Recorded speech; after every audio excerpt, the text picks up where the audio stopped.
Okay Patel ji, thank you. चलिए, law की class में आप लोग का सभी का स्वागत है। और जैसा कि एग्ज़ाम बिल्कुल समीप है आप लोगों का, है ना? 5 तारीख में आपका एग्ज़ाम होना है, तो मेरी पहले से शुभकामनाएं। और हम अभी इसमें कुछ क्वेश्चन सीरीज देख रहे हैं, है ना? कल भी हमने देखा था, परसों भी देखा था। आज भी हम कुछ क्वेश्चंस को देखते हैं। आज के सेशन में हमने आरटीआई लिया हुआ है, कुछ इंपॉर्टेंट क्वेश्चन लिया हुआ है आईपीसी के, और कुछ हम डिटेल क्वेश्चन देखेंगे महिला हिंसा वाले, है ना? महिला उत्पीड़न के हम कुछ डिटेल क्वेश्चन देखेंगे। ठीक है, तो चलिए, बहुत ज़्यादा समय ना लेते हुए, और सभी लोगों से एक निवेदन है कि आप लोग आंसर थोड़ा फास्ट देंगे मेरे को, है ना? थोड़ा सा आंसर आप लोग अगर फास्ट देंगे तो मेरे लिए काफ़ी अच्छा होगा, कि मैं उसको जल्दी से ही पिकअप कर पाऊंगा, है ना? जितने जल्दी आप लोग करेंगे तो बेटर ऑप्शन रहेगा कि मैं उसको समझ पाऊंगा, और अपन कम समय पे हम ज़्यादा क्वेश्चंस देख पाएंगे। क्लियर है? तो चलिए शुरुआत करते हैं। तैयार है आप लोग? भारतीय दंड संहिता की धारा 405 में कौन से अपराध की परिभाषा दी है? ऑप्शन ए है आपराधिक न्यासभंग, या फिर ऑप्शन बी है संपत्ति का बेईमानी से दुर्विनियोग। तो जल्दी से आप लोग इसका राइट आंसर दीजिए मुझे। चलिए, लोगों ने आंसर दे भी दिया। अनीता जी आपने ए में लिखा है, यारूरी पटेल जी आपने बी लिखा है, भोलेनाथ पांडे जी आपने ए लिखा है ना? कुछ विशेष क्वेश्चन हैं, 20-22 क्वेश्चन है आईपीसी के, तो इनको हम देख रहे हैं। सभी लोग जवाब देंगे, है ना? और थोड़ा फास्ट देंगे तो बहुत अच्छी बात है। मिश्रा जी आपने भी ये लिखा है, मोनू कुमार जी आपने भी ए लिखा है। भारतीय दंड संहिता की धारा 405, है ना? और मोनू कुमार जी ए है, पटेल जी आपने बी लिखा है, नरेश जी आपने ए लिखा है। चलिए, बहुत ज्यादा समय नहीं लेते आपका। ठीक है, जिन्होंने ए में आंसर दिया है ना? जिनने भी ए में आंसर दिया है, तो ए इज आपका, ये क्या है? ए आपका राइट आंसर है। क्लियर है? ए आपका राइट आंसर है। ठीक है, ए आपका राइट आंसर है। ओके, आपराधिक न्यासभंग, है ना?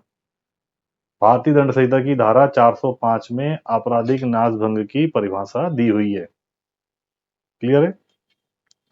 चलो, अगला हमारा क्वेश्चन है, क्वेश्चन दूसरा हमारा। का कुल्हाड़ी से काम कर रहा है, कुल्हाड़ी का फल उसमें से निकलकर उछल जाता है और निकट खड़ा हुआ व्यक्ति उससे मर जाता है। ऑप्शन ए, का ने कोई अपराध नहीं किया, या ऑप्शन बी, का ने हत्या की। दूसरे क्वेश्चन का आंसर दीजिए सभी लोग। ये अपन ने जब पढ़ा है, जब बहुत अच्छे से पढ़ा है अपन ने इसको, है ना? तो मैं चाहूंगा कि आप लोग फास्ट इसका आंसर दें। अश्विनी जी आपने ए में आंसर दिया है, और मोनू जी आपने भी ए में आंसर दिया है। मिश्रा जी आपने ए लिखे हैं, पंकज मिश्रा जी। बाकी लोग भी जवाब दीजिए। नरेश जी ए में आंसर दिया है, अजय सिंह जी। चलिए, बहुत अच्छी बात है। लगभग सभी के आंसर्स जो है ए में आ रहे हैं, है ना? मेजोरिटी ए के साथ है। मेजोरिटी जो है वो ए के साथ है।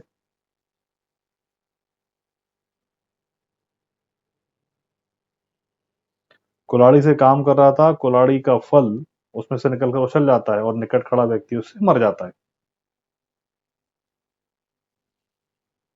ना? तो इसका जो राइट आंसर है ए में ही रहेगा। क्लियर है? उसने कोई अपराध नहीं किया। ठीक है, चलिए आगे बढ़ते हैं।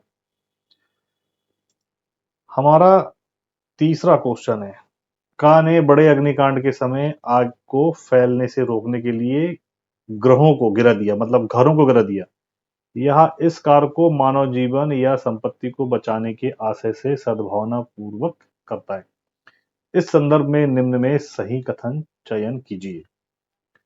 हमारा ऑप्शन ए है, का ने कोई अपराध नहीं किया, या ऑप्शन बी है, का ने रिश्ती का अपराध किया। गुड, सभी के आंसर आए हैं आप लोगों के, एक स्वर में आंसर आ रहे हैं आप लोगों के। Very good. क्या होगा इसमें? अगर सद्भावना पूर्वक कोई कार्रवाई की गई है ना? सद्भावना पूर्वक अगर कोई कार्रवाई की गई है, उसको क्या माना जाता है? कि उसके लिए फिर क्या है? कोई अपराध नहीं किया गया, है ना? राइट आंसर हमारा आएगा इसमें ए में। ठीक है, का ने कोई अपराध नहीं किया। ठीक है, हमारा अगला क्वेश्चन है, आईपीसी की धारा 107 किस से संबंधित है?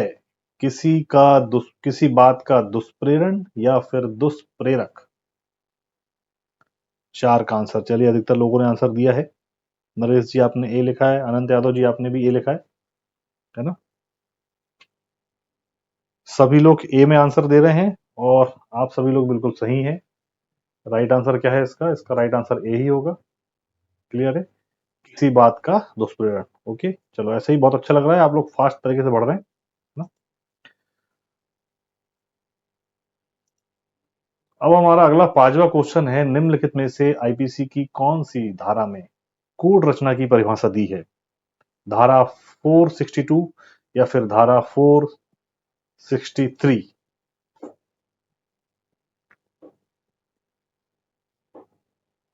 5वें क्वेश्चन का आंसर बताएं please.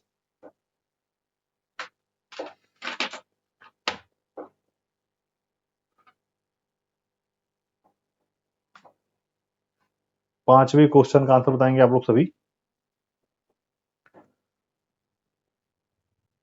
Very good, Naresh ji B में, मुकेश जी बी में, शकीला शेख जी बी में, बहुत बढ़िया। सभी लोग एक स्वर में आंसर दे रहे हैं। ठीक है, तो इसका राइट आंसर बी है, धारा 463, कूट रचना, है ना, कूट रचना। एपी राय जी आपका भी आंसर बी में आया, बहुत बढ़िया। चलिए, अगला हमारा क्वेश्चन है, आईपीसी की धारा 463 किस अपराध की विवेचना करती है? चलो, ये तो कोई बोलने वाली बात नहीं है ना? ये तो पहले ही क्वेश्चन हो गया। ठीक है, 6वां क्वेश्चन का आंसर बिल्कुल सही। आगे बढ़ जाते हैं।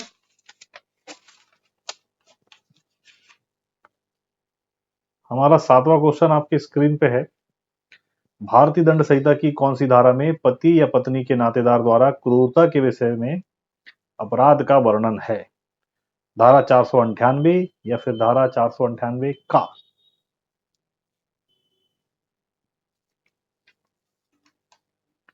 भारतीय दंड संहिता की कौन सी धारा में पति या पत्नी के नातेदारों द्वारा क्रूरता के विषय में अपराध है? बहुत बढ़िया, सभी लोगों के एक स्वर में आंसर आ रहे हैं और आंसर आ रहे हैं बी में, है ना? आंसर मिल रहा है मुझे बी में। ठीक है, तो ये बहुत अच्छी बात है। धारा 498 का हमारा 8वां क्वेश्चन है, मिथ्या दस्तावेज जो पूर्णतः या भागतः कूट रचना द्वारा रची गई है उसे क्या कहते हैं? कूट रचित दस्तावेज या फिर मिथ्या दस्तावेज रचना?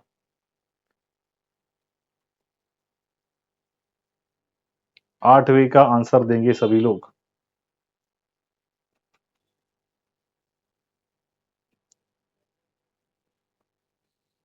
सभी लोग बी में आंसर दे रहे हैं मुझे, है ना? लेकिन इसका जो आंसर है वो ए में है, कूट रचित दस्तावेज।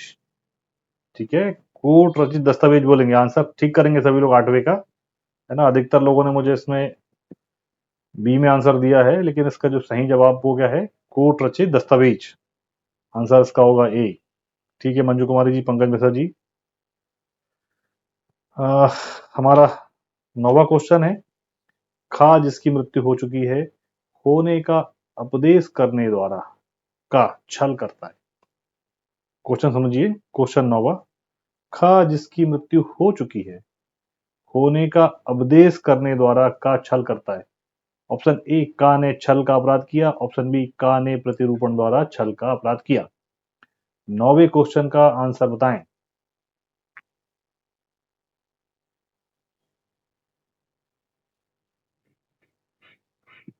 बहुत बढ़िया, मीना चौधरी जी, भोलेनाथ पांडे जी, अनीता जी, आप लोग जवाब दे रहे हैं। बाकी लोग भी अपना जवाब टाइप करें प्लीज। सभी लोग अपना आंसर टाइप करें। ठीक है, मुकेश जी, जसवंत सिंह रावत जी, चलिए, सभी की एक स्वर में आंसर आए हैं बी के साथ में, है ना? और B is right answer. Okay, का ने क्या किया? प्रतिरूपण द्वारा छल का अपराध किया। ठीक है, आगे बढ़ते हैं। हमारा अगला क्वेश्चन है 10वां। वह चिन्ह जो यह दर्शाने के लिए काम में लाया जाता है कि चल संपत्ति का किसी विशिष्ट व्यक्ति से संबंधित है, उसे क्या कहते हैं? ऑप्शन ए व्यापार चिन्ह या ऑप्शन बी संपत्ति चिन्ह। 10वें क्वेश्चन का आंसर टाइप करेंगे सभी लोग। ए व्यापार चिन्ह या फिर बी संपत्ति चिन्ह।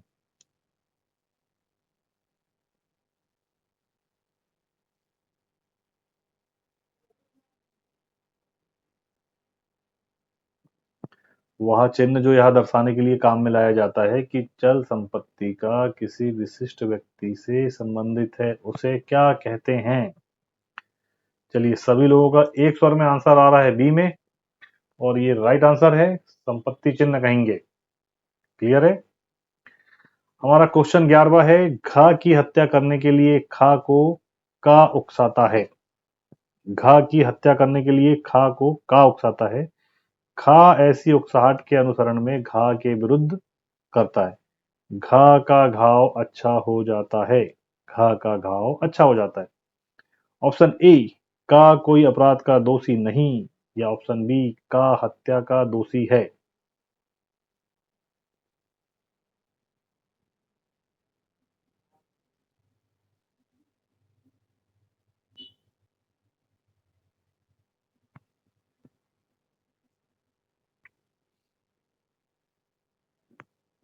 ग्यारह।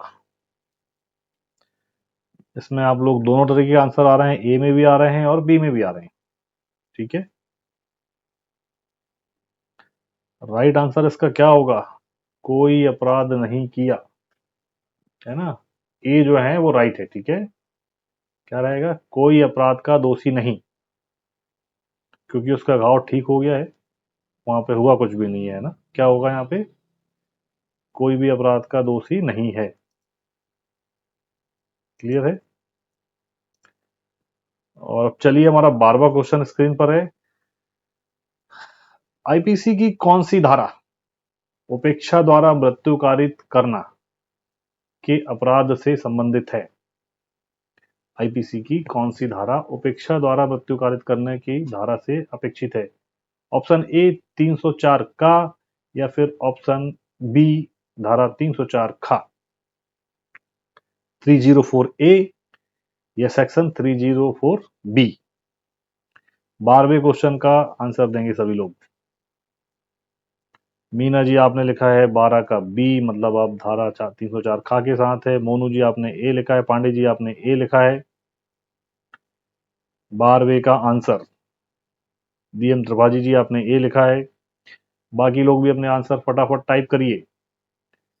ठीक है, मीना चौधरी जी आपने आंसर चेंज किया, ए में आंसर दिया आपने। ठीक है, चलिए, इसका राइट आंसर है ए धारा 304 का, है ना। धारा 304 का राइट आंसर क्या रहेगा? 304 का। ठीक है, 13वां क्वेश्चन है। आईपीसी की धारा 300 में कौन से अपराध की परिभाषा दी है? अच्छा, ये तो सीधी सी बात है, आंसर ही सबके सामने आ गया। कोई बात नहीं, हत्या की परिभाषा है ना। अगर आपको क्वेश्चन आता है धारा 300 के लिए, तो आप लोग जानते हैं धारा 300 में क्या है? हत्या। ठीक है, धारा 300 में हत्या की परिभाषा दी गई है ना। क्लियर है? ठीक है, अगले पेज पे चलते हैं। 14वां क्वेश्चन है हमारा। आईपीसी की धारा 310 में कौन से अपराध की परिभाषा दी गई है?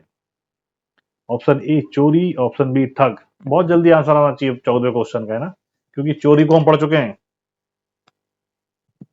बिल्कुल सही, बहुत ज्यादा टाइम नहीं लेंगे इसमें हम। काय की परिभाषा होगी ठग, क्योंकि चोरी के लिए 378 होती है ना। कल ही हमने उसको पढ़ा था और पहले भी हमने पढ़ा है। बिल्कुल ठीक है। अगला हमारा क्वेश्चन है। आईपीसी की धारा 319 में कौन से अपराध की परिभाषा दी गई है? ऑप्शन ए उपहति, या फिर ऑप्शन बी घोर उपहति। उपहति मतलब चोट पहुंचाना, और घोर उपहति का मतलब होता है गंभीर चोट पहुंचाना, है ना, अंग विच्छेद करना। ठीक है, घोर उपहति में। तो 309 section 3 sorry section 319।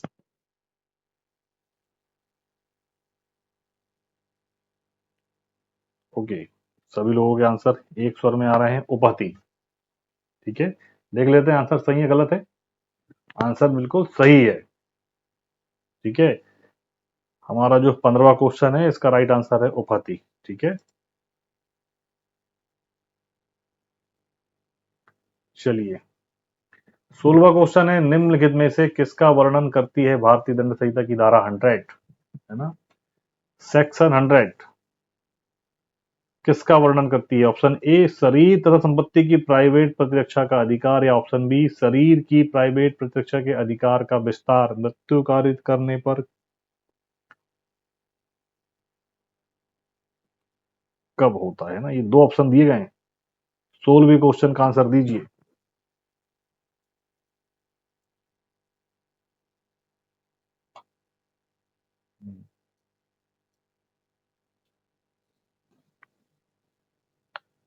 Right answer है आप सभी के, है ना, सभी लोग बी के साथ है। शरीर की प्राइवेट प्रतिरक्षा के अधिकार का विस्तार मृत्यु कारित करने पर होता है। ठीक है, ये धारा 100 बता रही है ना, धारा 100 क्या बोलती है। ठीक है, 17वां क्वेश्चन है, आईपीसी की धारा 309 के अंतर्गत कौन से अपराध की परिभाषा दी गई है? ऑप्शन ए हत्या का प्रयत्न, या फिर ऑप्शन बी आत्महत्या करने का प्रयत्न। 17वां क्वेश्चन, प्लीज आप लोग आंसर जब लिख रहे हैं तो उसमें लिख दें। ठीक है, बहुत बढ़िया, 17 बी बहुत बढ़िया। क्योंकि हत्या का प्रयत्न तो 307 हो गया है ना, धारा 307 हत्या का प्रयास हो जाता है ना, तो बहुत बढ़िया बात है। हमारा राइट आंसर है आत्महत्या का प्रयत्न, है ना, 309 में। ठीक है, चलिए अगला जो क्वेश्चन है हमारा 18वां क्वेश्चन, क्या बोला गया है? आईपीसी की धारा 350 में कौन से अपराध की परिभाषा है? ऑप्शन ए बल, या ऑप्शन बी आपराधिक बल। क्वेश्चन 18वां, क्वेश्चन 18, भारतीय दंड संहिता की धारा 350 निम्नलिखित में से कौन से अपराध की परिभाषा है? बल या फिर आपराधिक बल।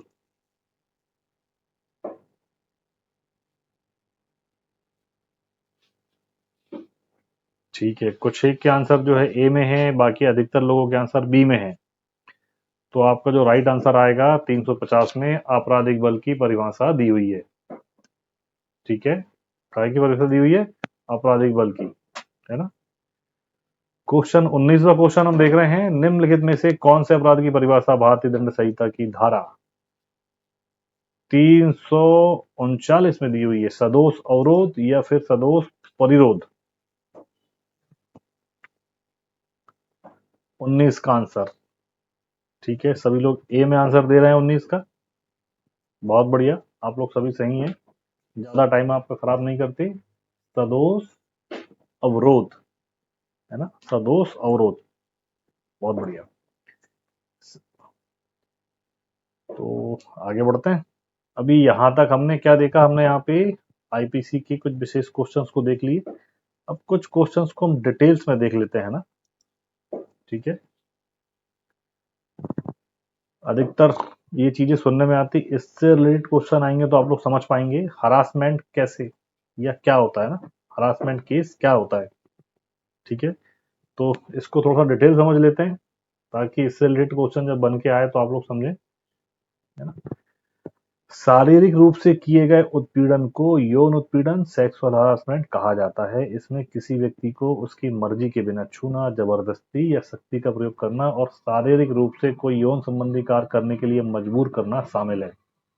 ठीक है, हरासमेंट, कौन सा हरासमेंट? सेक्सुअल हरासमेंट हो गया ये ना, शारीरिक रूप से किए गए उत्पीड़न को या यौन उत्पीड़न कहा जाता है। इसमें किसी व्यक्ति को उसकी मर्जी के बिना छूना, जबरदस्ती, शक्ति प्रयोग या फिर शारीरिक रूप से कोई यौन संबंधी कार्य करने के लिए मजबूर करना शामिल है।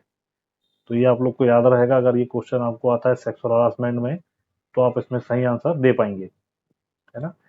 और दूसरा क्वेश्चन इसमें डिटेल में है, कार्यस्थल पर महिला उत्पीड़न अधिनियम कब लागू हुआ? तो इसमें आंसर ही बता देते हैं हम आपको। 2013 कार्यस्थल पर महिलाओं का यौन उत्पीड़न रोकथाम निषेध व निवारण अधिनियम 2013 पारित किया गया। यह अधिनियम लोकसभा में 3 सितंबर 2012 को, है ना, ये डेट आप लोग याद रखेंगे, ये क्वेश्चन बनेगा। लोकसभा में, है ना, यह अधिनियम लोकसभा में कब पारित हुआ? 3 सितंबर 2012 को, तथा राज्यसभा में 26 फरवरी 2013 को पारित हुआ और 23 अप्रैल को इसे अधिसूचित कर दिया गया, मतलब लागू कर दिया गया। लागू कब हो गया ये? 23 अप्रैल 2013 में लागू हो गया। क्लियर है? कुछ चीजें डिटेल में हम देख रहे हैं, माइनर एक्ट है ये, लेकिन यही विशेष बातें हैं इसकी कि ये लोकसभा में 3 सितंबर 2012 को और राज्यसभा में 26 फरवरी 2013, ये डेट आप लोग याद रखेंगे। और लागू कब हुआ? 23 अप्रैल 2013। क्लियर है? 23 अप्रैल 2013 को यह लागू कर दिया गया, अधिसूचित कर दिया गया। आगे भी इसके कुछ पॉइंट देख लेते हैं हम। सेक्सुअल हरासमेंट में कौन सी धारा लगती है? क्लियर है? तो आप लोग सभी याद रखेंगे, इसमें जो धारा लगती है वो लगती है 354, है ना। इसमें 3 वर्ष का कारावास या आर्थिक दंड या दोनों मिल सकती है, या एक जमानती संज्ञेय और किसी भी मजिस्ट्रेट द्वारा विचारणीय है। ठीक है ना। और कौन सी धारा लगती बोला गया इसमें? धारा लगती है 354। लिख देता हूं यहां पे 354। ठीक है, ये आप लोग याद रखेंगे, सेक्शन 354। इसी से रिलेटेड अगला क्वेश्चन है हमारा, महिला उत्पीड़न पर कौन सी धारा लगती है? तो आप लोग याद रखेंगे, आईपीसी की धारा 354A और धारा 354D में महिलाओं के प्रति अश्लील इशारों, अश्लील टिप्पणियों, पीछा करने पर कठोर कारावास की सजा या जुर्माना या दोनों लगाए जा सकते हैं। राष्ट्रीय महिला आयोग एनसीडब्ल्यू ने संख्या 9 महिलाओं के साथ छेड़छाड़ नया कानून 1988 का भी प्रस्ताव रखा है। ये जानकारी आप लोग याद रखेंगे। उत्पीड़न पे कौन सी धारा लग रही है? आईपीसी की धारा 354A और आईपीसी की धारा 354D, है ना। क्या है? महिला के प्रति अश्लील इशारे करना, अश्लील टिप्पणियां या फिर पीछा करने पर कठोर कारावास की सजा एवं जुर्माना दोनों लगाए जा सकते हैं। ठीक है, कुछ चीजों को हम डिटेल में देख रहे हैं, है ना। अगला पॉइंट क्या है इसमें? अब अगला हमारा आ जाता है फ्लैग से जुड़ा हुआ। अगला जो हमारा मामला है वो काय पे जाता है? फ्लैग से जुड़ा हुआ, है ना। तो इसको भी हम कुछ डिटेल देख लेते हैं। तिरंगे के अपमान में कौन सी धारा लगती है? तो आप लोग इस वाले चैप्टर से, है ना, नेशनल फ्लैग से जुड़े हुए, उसमें आप क्या देखेंगे? धारा 2 आप लोग विशेष तरीके से याद रखेंगे। ऐसे लोगों के खिलाफ भारतीय ध्वज संहिता 2002 व राष्ट्रीय गौरव अपमान निवारण अधिनियम 1971 की धारा 2 के तहत कार्रवाई की जाएगी, जिसमें 3 वर्ष की सजा व जुर्माने का प्रावधान है, या फिर दोनों ही हो सकते हैं। क्लियर है? धारा 2 विशेष तौर पे आप लोग याद रखेंगे। तिरंगे के अपमान में कौन सी धारा लगती है? भारतीय ध्वज आचार संहिता 2002 व राष्ट्रीय गौरव अपमान निवारण अधिनियम 1971 की धारा 2 के तहत कार्रवाई की जाएगी, जिसमें 3 वर्ष की सजा व जुर्माने का प्रावधान है ना। अगली बात हम देख रहे हैं, रात में झंडा क्यों नहीं फहराया जाता? तो देश में झंडा फहराना, प्रदर्शन या उपयोग करने, ये भारतीय झंडा संहिता 2002 और राष्ट्रीय गौरव अपमान निवारण अधिनियम 1971 के अंतर्गत आते हैं। इसी कानून में भारत सरकार ने 20 जुलाई को बदलाव किया, जिसके बाद से रात में भी अब तिरंगा फहराने की आजादी मिल गई है। ठीक है, अब इसमें क्या हुआ है कि इसमें अब क्या किया जाने लगा है, रात में भी अब झंडा फहराया जाने लगा है। आगे हम पढ़ते हैं, 30 दिसंबर 2021 के आदेश के जरिए भारत ध्वज संहिता 2002 को संशोधित किया गया और राष्ट्रीय ध्वज हाथ से काते, हाथ से बुने हुए या फिर मशीन से बने कपास, पॉलिएस्टर, ऊन, रेशम, खादी से बनाया जाएगा।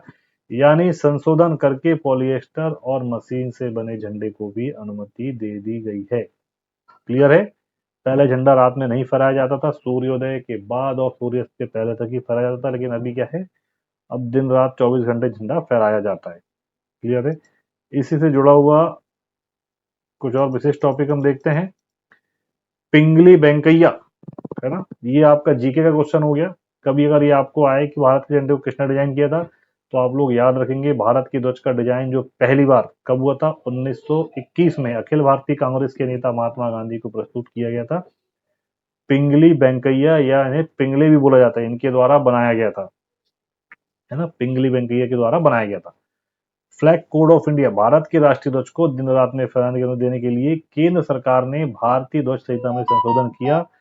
इससे पहले तिरंगा केवल सूर्योदय और सूर्यास्त के बीच ही फहराया जा सकता था, लेकिन अब 24 घंटे तक फहराया जा सकता है। क्लियर है, ये बात हमने पहले बताई। आगे जो बात बोली गई है कि तिरंगे के अपमान में कौन सी धारा लगती है, तो धारा 2 पहले ही बोल चुके हैं, ऐसे लोगों के खिलाफ भारतीय ध्वज आचार संहिता 2002 व राष्ट्रीय गौरव अपमान निवारण अधिनियम 2071 की धारा 2 के तहत कार्रवाई की जाएगी। विशेष तौर से आप लोग धारा 2 याद रखेंगे। अगर झंडे का या राष्ट्रीय फ्लैग का, नेशन का अगर कहीं पे अपमान होता है, तो जो अधिनियम है गौरव, राष्ट्रीय गौरव अपमान निवारण अधिनियम 1971 की धारा 2 के तहत कार्रवाई होती है। उसमें क्या है, 3 वर्ष की सजा व जुर्माने का प्रावधान है, या फिर दोनों से भी सजा दी जा सकती है। क्लियर है, आगे देखते हैं।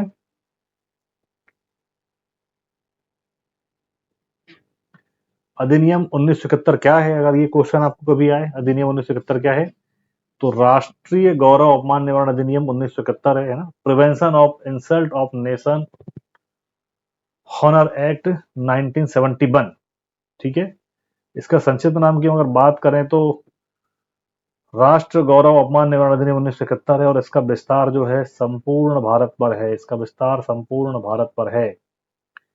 अधिनियम कब बना था, अगर ये बात आपको आए, तो राष्ट्रीय गौरव अपमान निवारण अधिनियम 1971 और भारतीय ध्वज संहिता 2002 के द्वारा नियंत्रित होता है, ठीक है। और एक बात यहाँ पे और देखी जा रही है, क्या भारत में झंडा जलाना कानूनी है? बिल्कुल भी नहीं। धारा 2, जो कोई भी सार्वजनिक स्थान पर या फिर किसी अन्य स्थान पर सार्वजनिक दृश्य में जलाता है, विकृत करता है, नष्ट करता है, रौंदता है या अन्यथा अवमानना करता है, चाहे शब्दों द्वारा या बोले गए या लिखित या कृत्यों द्वारा, भारतीय राष्ट्रीय ध्वज संहिता, है ना, उसके द्वारा उसके भाग से उसको दंडित किया जाएगा। धारा 2 में क्या था, 3 वर्ष तक का कारावास और जुर्माना, है ना, या तो किसी एक से या फिर दोनों से उसको दंडित किया जाएगा। क्लियर है, ये 2 टॉपिक हमने बीच में डिटेल में देख लिया। एक तो हमने जो है सेक्सुअल हरासमेंट, महिलाओं का उत्पीड़न, और राष्ट्रीय गौरव अपमान निवारण अधिनियम। क्लियर है, और इसको अगर हम अंग्रेजी में बात करें तो prevention of insults to nation honour act 1971 के नाम से भी जानते हैं हम इसको, ठीक है। चलिए आगे अब हम क्वेश्चंस पे आते हैं।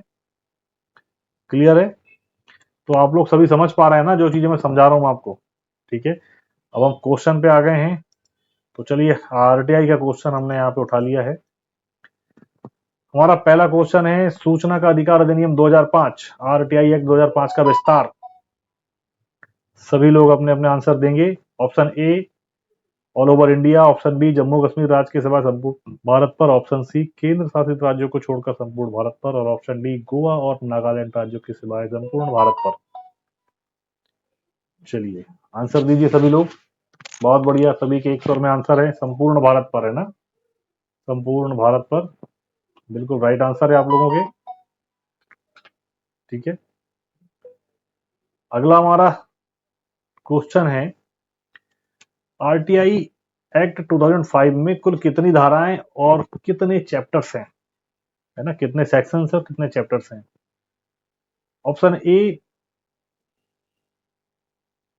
26 सेक्शंस और 5 यूनिट्स, ऑप्शन बी 31 सेक्शंस और 5 यूनिट, ऑप्शन सी है हमारा 35 सेक्शंस एंड 7 यूनिट्स, या फिर ऑप्शन डी है 40 सेक्शंस एंड 8 यूनिट्स। सभी लोग अपना आंसर टाइप करेंगे। सभी के आंसर एक स्वर में आ रहे हैं, बिल्कुल बहुत बढ़िया। बी में आप लोग के आंसर है ना, बी में आप लोगों के आंसर है, और आप लोग लगभग सभी लोग सही है, मतलब आप लोगों ने तैयारी अच्छी करी है, ठीक है। 31 धाराएं और 5 अध्याय इसमें है। क्लियर है, चलिए आगे बढ़ते हैं। आरटीआई एक्ट 2005 का प्रमुख उद्देश्य क्या है? ऑप्शन ए सरकार के क्रियाकलापों में पारदर्शिता लाना, ऑप्शन बी प्राधिकारियों की जवाबदेही स्पष्ट करना, ऑप्शन सी सत्ता के दुरुपयोग पर अंकुश लगाना, या फिर ऑप्शन डी है उपरोक्त सभी। बहुत बढ़िया। भोलेनाथ पांडे जी आपने डी लिखा है, अजय सिंह जी आपने ए लिखा है, जसवंत सिंह रावत जी डी के साथ है, अनीता दागा जी आप डी के साथ है, आयुष कुमार जी डी, अधिकतर लोग डी। चलो मैना चौधरी जी, नरेश जी, पंकज मिश्रा जी डी। जी डी मतलब क्या है? डी इसका आप लोग क्या है? राइट है, बिल्कुल राइट है आप लोग, है ना। आरटीआई एक्ट 2005 का उद्देश्य ये है, ये उपरोक्त सभी है। क्लियर है? तीनों पॉइंट आ जाते हैं, सरकार के खिलाफ पारदर्शिता लाना, प्राधिकारियों की जवाबदेही स्पष्ट करना, और सत्ता के दुरुपयोग पर अंकुश लगाना, मतलब उपरोक्त सभी। क्लियर है? हमारा फोर्थ क्वेश्चन है, आरटीआई एक्ट पार्लियामेंट में कब पारित हुआ?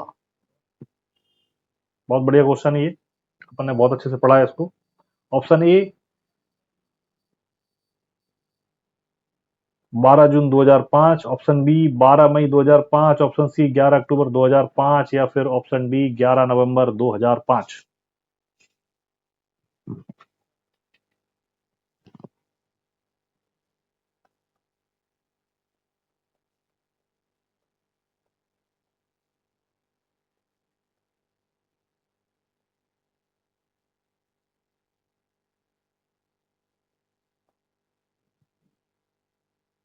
जून या मई? कुछ के आंसर ए में है, कुछ के आंसर बी में भी है। ठीक है, 12 मई ऑप्शन बी आप लोग के राइट है, और ऑप्शन ए आप लोग अपना आंसर सुधार रहे हैं ना। 12 मई 2005 कब पारित हुआ पार्लियामेंट में? 12 मई 2005। क्लियर है? आगे बढ़ जाते हैं। आरटीआई को राष्ट्रपति की मंजूरी कब मिली? पांचवें क्वेश्चन का आंसर देंगे सभी लोग। आरटीआई को राष्ट्रपति की मंजूरी कब मिली? ऑप्शन ए 15 जून 2005, ऑप्शन बी 15 मई 2005, ऑप्शन सी 12 अक्टूबर 2005, या फिर ऑप्शन डी 12 नवंबर 2005।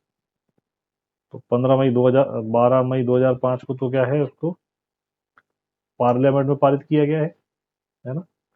अब इसमें से आपको राइट आंसर देना है।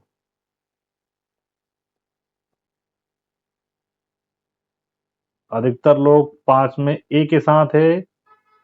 धीरज सिंह जी आपने सी लिखा है, मंजू कुमारी जी आपने भी सी लिखा है।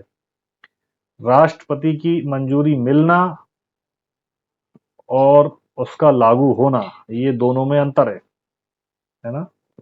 इसलिए अपने आंसर, अजीत सिंह जी आपने सी लिखा है,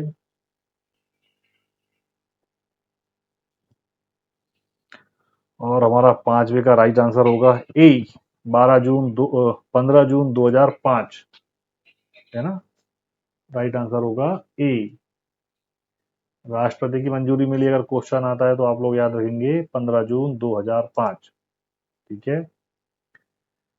सूचना की स्वतंत्रता विधेयक को कब पारित किया गया था? सूचना की स्वतंत्रता विधेयक को कब पारित किया गया था?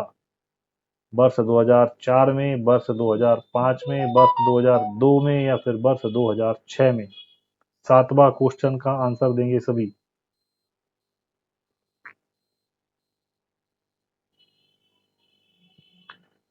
सातवां क्वेश्चन का आंसर देंगे सभी।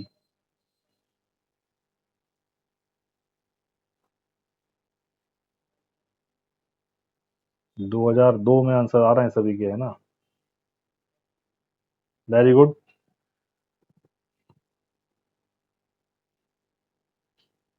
इसका राइट आंसर आएगा आपका सन 2002, है ना। क्या आएगा राइट आंसर?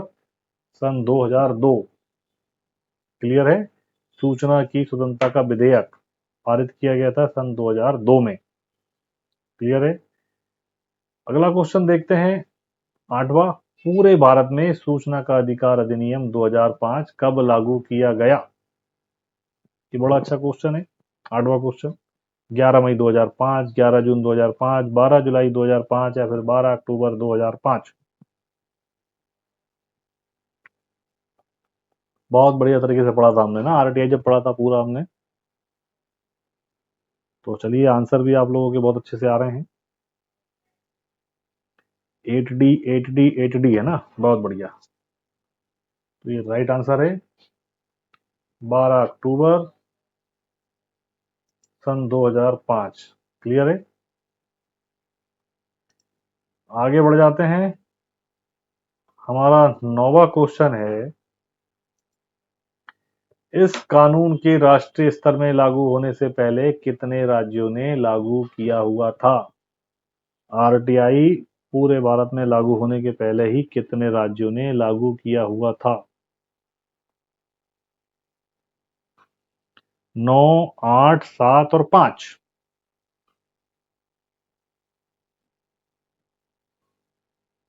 हम एमपी में बैठे हुए हैं ना, मैं एमपी से हूं, तो अगर मैं एमपी की बात करूं तो हमारे यहाँ आरटीआई सन 2002 में ही लागू कर दी गई थी, मध्य प्रदेश, राजस्थान एवं महाराष्ट्र में।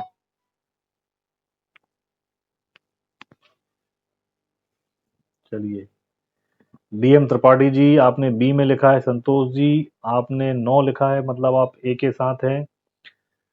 शिव जी आपने ए बोला है, मंजू कुमारी जी आपने 5 लिखा है, बाकी लोग भी आंसर दीजिए, कुछ कंफ्यूजन है, सभी लोगों के जवाब एक से नहीं आ रहे हैं। चलो आप लोग याद रखेंगे, 9 आप लोग याद रखेंगे, ठीक है। 9 का क्वेश्चन नंबर 9 का आंसर भी 9 है, 9 क्वेश्चन 9 का आंसर भी 9 ही है, ठीक है। थोड़ा इसका डिटेल हम देख लेते हैं, कब कब किन किन ने का लागू करके रखा था। 9 राज्य है, तमिलनाडु और गोवा में 1997 में ही आरटीआई लागू कर दिया गया था। कर्नाटक में सन 2000 में लागू किया गया, दिल्ली में 2001 में, मध्य प्रदेश, राजस्थान एवं महाराष्ट्र में सन 2002 तथा जम्मू एंड कश्मीर में 2004 में लागू कर दिया गया था।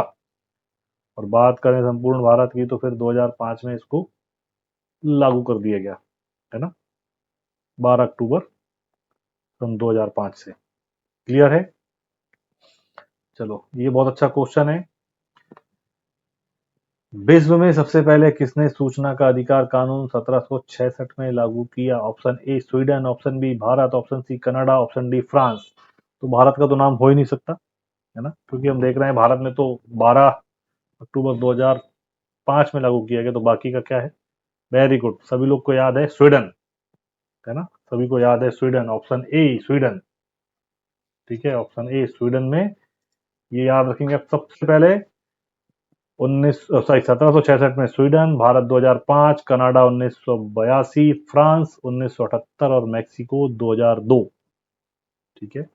ये भी आ सकते हैं आपको, तो आप लोग याद रखेंगे भारत में 2005 है, कनाडा की बात आए तो 1982, फ्रांस के लिए 1978 और मैक्सिको के लिए 2002। क्लियर है। हमारा अगला क्वेश्चन है, कौन से देश में तत्काल और निशुल्क सूचना देने का प्रावधान है? India, Canada, France, Sweden. 11वें क्वेश्चन का आंसर देंगे सभी लोग, भारत, कनाडा, फ्रांस, स्वीडन।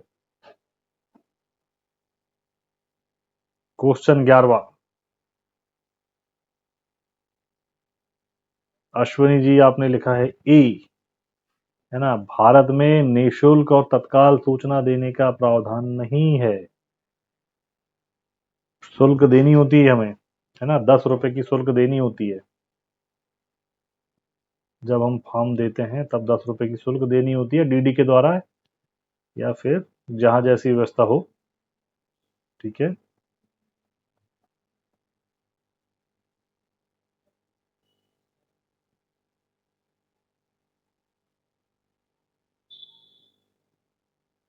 हमने क्या पढ़ा था? स्वीडन पढ़ा था हमने, स्वीडन में सबसे पहले लागू किया गया। तो आप लोग ये भी अंदाजा लगा सकते हैं कि स्वीडन में ही निःशुल्क और तत्काल देने का है, वो लोग इसको कंप्लीट कर पाए हैं ना, अभी हम ऐसा काम नहीं कर पाए। ओके, क्या रहेगा? स्वीडन, तत्काल और निःशुल्क सूचना देने का प्रावधान है स्वीडन में, क्योंकि उनका डेटा पूरा अपग्रेड रहता है, बहुत ज्यादा अपग्रेड हो गया, वो सन 1766 से उन्होंने लागू किया हुआ है, और हमने 2005 से किए हैं, तो अभी भी कई ऐसी चीजें होंगी जिनको भी ऑनलाइन डेटा नहीं हो पाते होंगे, या जिसके दस्तावेज कई बार विधिवत नहीं मिलते होंगे, है ना। चलिए, क्वेश्चन 12वां है, विश्व के लगभग कितने देश सूचना का अधिकार नियम लागू किए हुए हैं? Option A 90, option B 80, option C 16 या फिर ऑप्शन डी 9। 12वें क्वेश्चन का आंसर देंगे, विश्व के लगभग कितने देश सूचना का अधिकार नियम लागू किए हुए हैं? चलिए, आयुष कुमार जी आपने लिखा है 80, बी के साथ हैं आप। बाकी लोग भी अपने आंसर टाइप करेंगे। अश्विनी कुमार जी बी के साथ है, अनीता जी आपने ए लिखा है, पांडे जी आपने लिखा है ए, डीएम त्रिपाठी जी आपने लिखा है ए। बाकी लोग भी अपना आंसर टाइप करें प्लीज।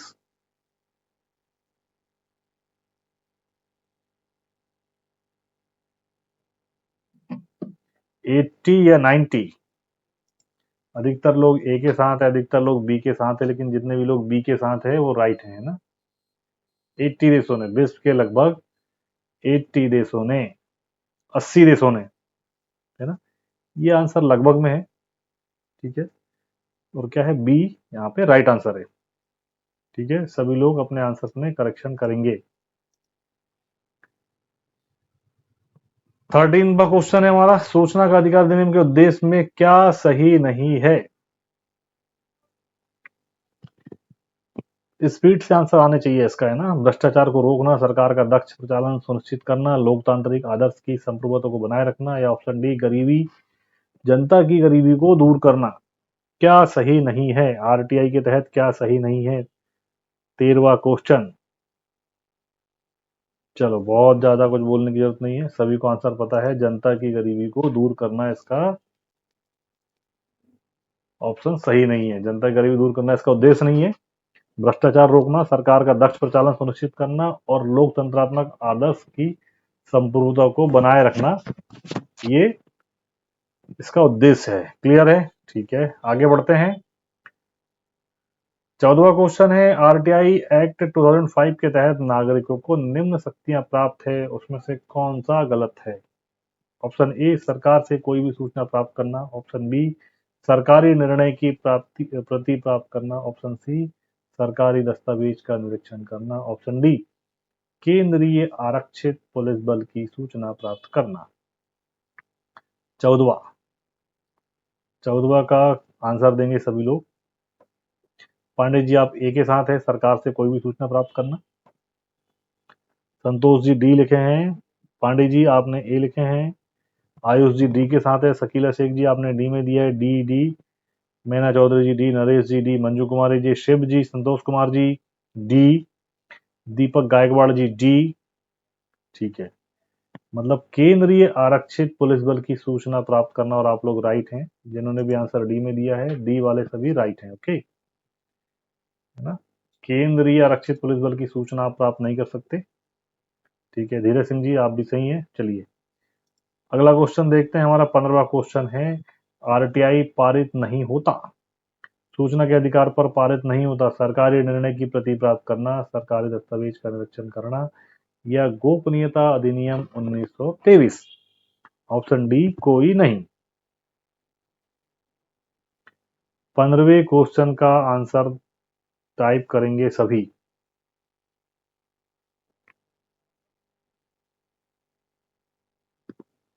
बहुत बढ़िया, गायकवाड़ जी, शिव जी, भोलेनाथ पांडे जी आप बी में हैं, पंकज मिश्रा जी सी, संतोष कुमार जी आपने भी सी में आंसर दिया है। नरेश जी, मुकेश जी, आयुष कुमार जी, रावत जी, जसवंत सिंह रावत जी, और अनीता ढाका जी, डीएम त्रिपाठी जी। चलिए सभी लोग सी के साथ है, एक दो ही आंसर बी में आया, तो आपका क्या रहेगा, गोपनीयता अधिनियम 1923 के लिए ये पारित नहीं होता। ठीक है, गोपनीयता अधिनियम 1923 के लिए ये पारित नहीं होता। क्लियर है? आगे बढ़ते हैं, सूचना ना देने पर प्रत्येक दिन कितना दंड होगा? ऑप्शन ए 250 दिन, ऑप्शन बी 230 दिन, ऑप्शन सी 210 दिन, या फिर ऑप्शन डी 420 दिन। कितना दंड होगा? सूचना ना देने पर प्रत्येक दिन का कितना दंड होगा? बहुत बढ़िया, सभी को पता है 250 दिन, है ना। 250 दिन, ठीक है, क्लियर है। 18वां हमारा क्वेश्चन है, यदि सूचना का संबंध मानव अधिकार उल्लंघन से हो तो कितने दिन के भीतर सूचना मिलेगी? यदि सूचना का संबंध मानव अधिकार उल्लंघन से हो तो कितने देर के भीतर सूचना मिलेगी? Option A 48 days, option B 30 days, option C 45 days, option D 26 days.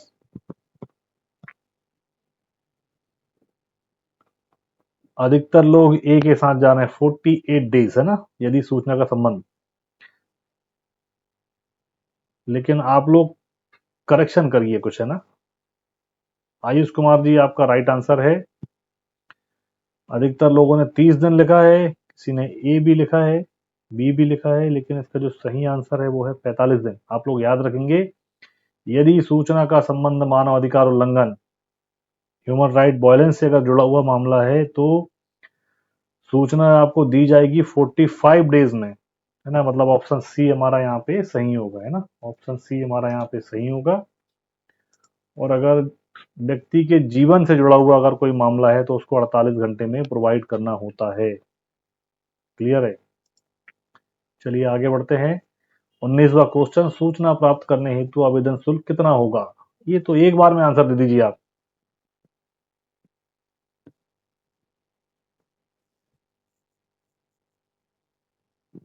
Naresh जी, आपने लिखा है घंटों में होना चाहिए था, लेकिन खास बात वो अलग क्वेश्चन है। अगर किसी व्यक्ति के जीवन से जुड़ा हुआ है ना, स्वतंत्रता से जुड़ा हुआ है, तो उसका जवाब जो है 48 आवर्स में दिया जाता है। यहाँ पे ह्यूमन राइट्स वायलेंस, मानव अधिकार उल्लंघन से जुड़ा हुआ मामला था, है ना। क्वेश्चन में अंतर है, समझिए बात को। बहुत बढ़िया, सभी ने 10 रुपए कर दिया। आवेदन शुल्क 10 रुपए है ना, हम डीडी के माध्यम से दे सकते हैं या फिर चालान के द्वारा भी दे सकते हैं। ठीक है, बहुत अच्छा।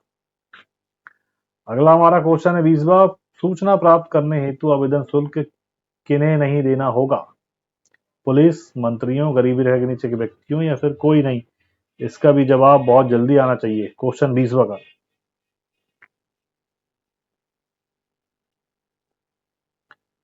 गरीबी रेखा के नीचे के व्यक्ति। Option C right answer, option C. सभी ने आंसर दे दिया, थैंक यू वेरी मच, बहुत फास्ट जवाब आया आप लोगों के। क्वेश्चन 21, सूचना प्राप्त करने से प्रत्येक प्रतिलिपि के लिए कितने रुपए की राशि जमा करनी होती है? सूचना प्राप्त करने के प्रत्येक प्रतिलिपि के लिए कितने रुपए की राशि जमा करनी होती है? अगर हम कोई सूचना ले रहे हैं, हमें कॉपी में मिल रही है ना, 2 रुपए, 30 रुपए, 10 रुपए या फिर 50 रुपए? 21वें क्वेश्चन का आंसर दीजिए। अच्छा, दे चुके हैं आप लोग, वेरी गुड, 2 रुपए, है ना। पांडे जी, रावत जी, पंकज मिश्रा जी, पटेल जी, आरोही पटेल जी, मंजू कुमारी जी, संतोष कुमार जी। संतोष कुमार जी, 50 रुपए नहीं है, रॉन्ग आंसर। आयुष कुमार जी, 2 रुपए। ठीक है, ऑप्शन डी में आएगा भाई, 2 रुपए, है ना, प्रति प्रति पेज 2 रुपए। ठीक है, जिन्होंने भी ए में लिखा है, जो 50 रुपए आप बोल रहे हैं, वो क्या चीज होती है? अगला क्वेश्चन है उसके लिए। चलो कोई बात नहीं। सूचना प्राप्त करने के लिए सीडी फ्लॉपी के लिए कितने रुपए की राशि देनी होती है? 50 रुपए, 10 रुपए, 30 रुपए या 2 रुपए? अच्छा, 22 का ये लिखा था आपने, वेरी गुड। ठीक है, 22 का, ये बहुत बढ़िया है ना। तो 50 रुपए की राशि होती है। ठीक है, 22वां जो क्वेश्चन है हमारा, उसके लिए क्या है, ठीक है, मतलब आप लोग सही थे। ठीक है, आपने 22वें क्वेश्चन का आंसर दिया था ना, गुड।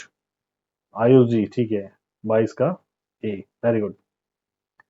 ठीक है, 50 रुपए की राशि होती है, क्लियर। आगे बढ़ जाते हैं। 27वां क्वेश्चन है, राज्य मुख्य सूचना आयुक्त और राज्य सूचना आयुक्तों की नियुक्ति विधिवत गठित समिति की अनुशंसा पर किसके द्वारा की जाएगी? Option A governor, option B chief minister, option C राज्य का विधि मंत्री, ऑप्शन डी विधानसभा का अध्यक्ष। क्या बात है, सभी के आंसर बहुत फास्ट आ रहे हैं और बहुत बढ़िया आ रहे हैं आप लोग के आंसर्स, है ना। गवर्नर, राज्यपाल। ठीक है, राइट आंसर है गवर्नर, राज्यपाल, वेरी गुड। हमारा अगला 28वां क्वेश्चन है, प्रथम अपील को अपील की प्राप्ति के कितने दिन के भीतर निस्तारित किया जाएगा? Option A 30 days, option B 45 days, option C 60 days या ऑप्शन डी 90 डेज? 80वें क्वेश्चन का आंसर देंगे सभी लोग।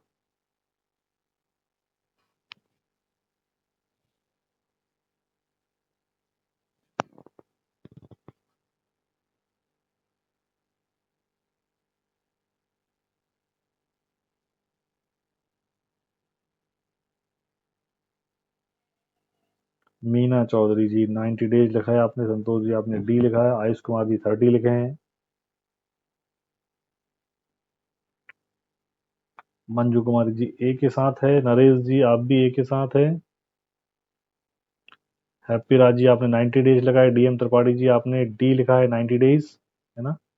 और भी लोगों के आंसर देख लेते हैं। मुकेश जी आपने डी लिखा है, धीरज सिंह जी आपने ए लिखा है।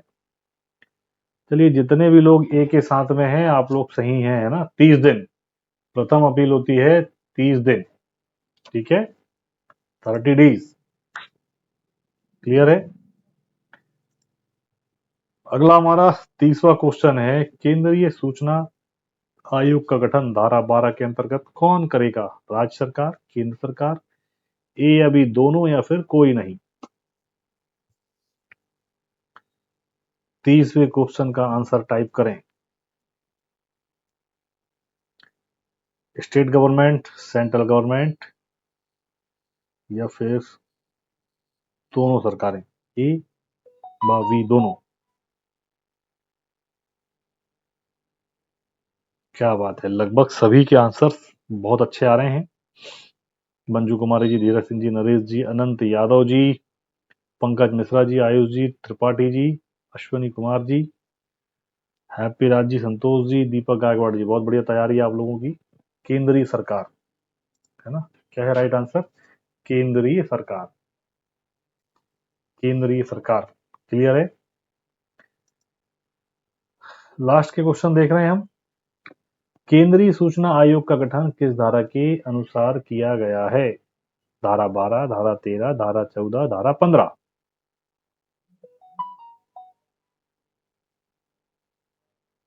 केंद्रीय सूचना आयोग का गठन किस धारा के अनुसार किया गया है? धारा 12, धारा 13, धारा 14, धारा 15?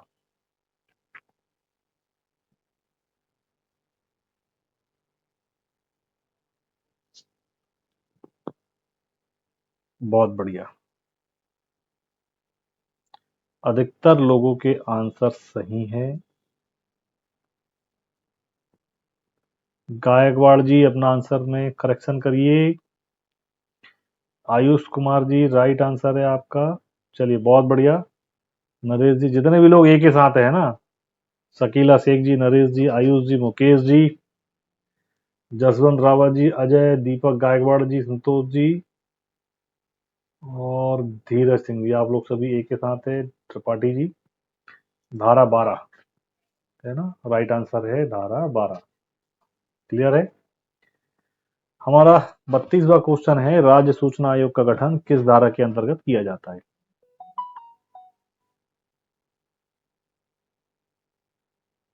सेक्शन 14, सेक्शन 15, सेक्शन 16, या फिर सेक्शन 18?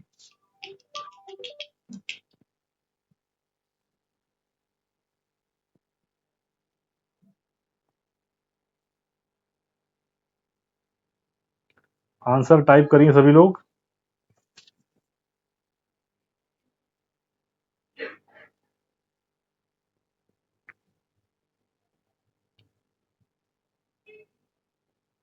क्या बात है, सभी लोगों ने जवाब दे दिया है, वेरी गुड।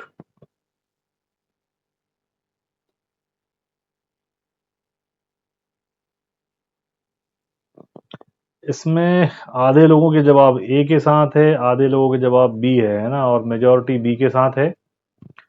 और धारा 15, है ना, राज्य सूचना जो आयोग है उसका गठन धारा 15 के द्वारा किया जाता है, क्लियर है। तो चलिए बहुत बढ़िया, हैप्पी राज जी, सही जवाब है आपका। तो हमने यहाँ पे जो है आज आप लोगों के लगभग कितने 60 के आसपास क्वेश्चन हमने आज देखा है ना, जिसमें आपके आईपीसी और आरटीआई के मुख्य रूप से तकरीबन 45 क्वेश्चन थे। कुछ चीज़ें हमने डिटेल में देखी, और बहुत अच्छी तैयारी है, ऐसा मुझे लग रहा है आप लोगों की, है ना। और यही आपसे अनुरोध है कि बहुत कम समय है, जिस जिस माध्यम से आप लोग पढ़ पा रहे हैं बिल्कुल पढ़िए। कहीं अगर अब आप लोग अटक रहे हैं तो बुक्स आपके पास में अवेलेबल है, नोट्स अपने अवेलेबल है ना। रिवीजन आप लोग करें, और विशेष तौर पे अगर देखा जाए तो लगभग आप लोगों ने तैयारी अच्छी की हुई है। आज के सीरीज से देख के मुझे लग रहा है, फिर भी आप लोग रिवीजन लगातार करते रहें। और परसों के दिन आप लोग के सभी के एग्जाम है, तो मेरी बहुत बहुत सारी शुभकामनाएं आप लोगों के सामने। कल क्लास होगी या नहीं होगी इसके बारे में कल बता दिया जाएगा, है ना। या हो सकता है कि कुछ लोगों को बाहर जाना पड़े एग्जाम देने के लिए, तो उस टाइम पे आप लोग अटेंड करेंगे नहीं करेंगे। और ये क्वेश्चन जो है अभी पोर्टल में डल जाएंगे आपको सभी को, ठीक है। तो चैतन IAS अकेडमी की ओर से और मेरी तरफ से आप सभी को आपके एग्जाम के लिए अग्रिम शुभकामनाएं। कुछ क्वेश्चन से संतोष कुमार जी, PDF, हाँ PDF मिल जाएगा अभी आपको, इसका PDF डल जाएगा, है ना।